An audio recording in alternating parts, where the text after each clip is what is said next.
रज में जमा भइले फफोला के दर्द छुपावा। लकड़ी के स्टैंड पे काबर टिका के कट मिटवा। तारापुर रामपुर में सेवा शिविर के छांव। भूखल प्यासल के पेट भरे दे बाबा के नाम। बोल बम गूंजत बा रास्ता।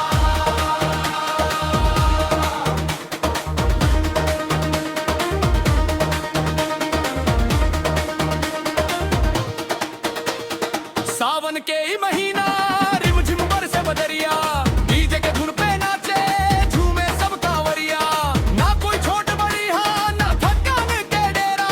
शिव के लगन में रंगल लगला जुबे सवेरा। बोल बम गूंजत बा रास्ता। सुइया पहाड़ के ऊंचाई बालू के गर्मी। पथरी रास्ता नंगे पाँव देहिया कांप उठे। कटोरिया के मेला में भीड़ लाखों के बसेरा। पर बाबा के दर्शन के जुनून सब दर्द भुलाए। बोल बम गूंजत बा रास्ता।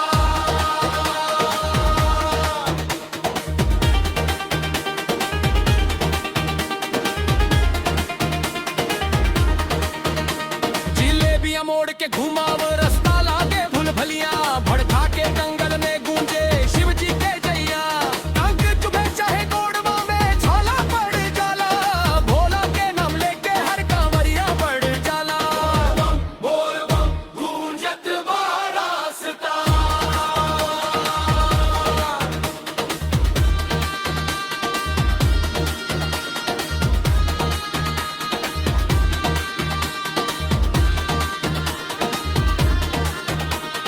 लक्ष्मीपुर से चांदन नदी के पार। इनावा बॉर्डर झारखंड बाटे पार। दर्शनिया मोड़ से देखनी जब मंदिर के शिखर।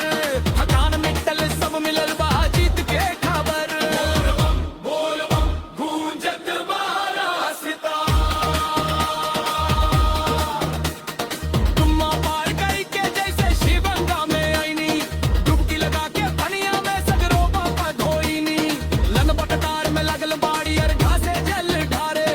दर्शन खातिर व्याकुल अखिया बाबा बाबा पुकारे। बोल बम गूंजत बा रास्ता। देवघर के बाबा से जुड़ल बा सच्चा नाता।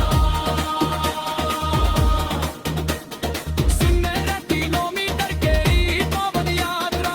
हर कांवरिया के होठ पर एक पावन था। बाबा बैद्यनाथ के धाम में जल ढारिए।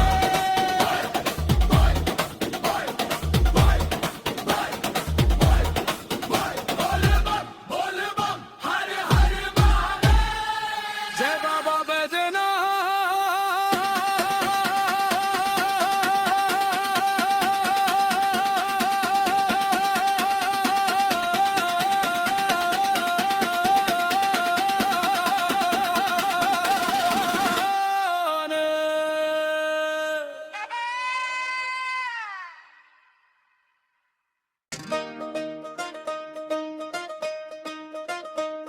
गंगा के उत्तर वहनी धारा। भक्ति के रंग में रंगल कांवरिया। सुल्तानगंज के घाट से उठल अजगैबीनाथ के आशीर्वाद। कांवर सजा के माटी के घेला कांवर में धर के। नंगे पांव चलल भाड़े बाबा के दर्शन के प्यास में। बोल बम गूंजत बा रास्ता। देवघर के बाबा से जुड़ल बा सच्चा नाता। 17 किलोमीटर के ई पावन यात्रा। हर कांवरिया के होठ पर एक के बा मंत्र।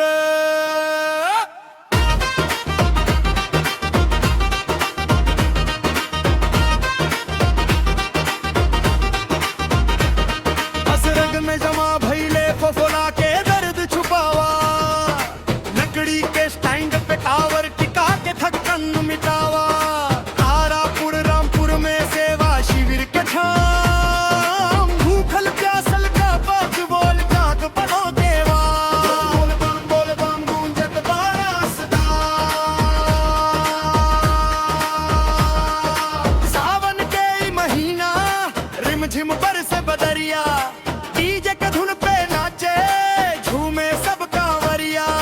ना कोई छोट बड़ी यहाँ ना थकन के डेरा, शिव के लगन में रंगल लगल बाज बेसवेरा।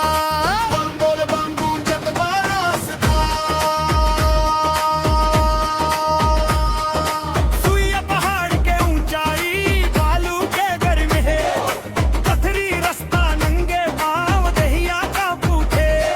कटोरिया के मेला में भीड़ लाखों के बसेरा, पर बाबा के दर्शन के जुनून सब दर्द भुलाए। बम बोल बम गूंजत बा रास्ता, जिलेबिया मोड़ के घुमाव रास्ता लागे भूल भूलैया। भड़का के जंगल गूंजे शिव जी के जैया, आंका चुभे चाहे गोड़वा में छाला पड़ जाला। भोला के नाम लेके हर कांवरिया पड़ जाला। बम बोल बम गूंजत बा रास्ता, लक्ष्मीपुर से चांदन नदी के पार, इनरवा बॉर्डर झारखंड के द्वार।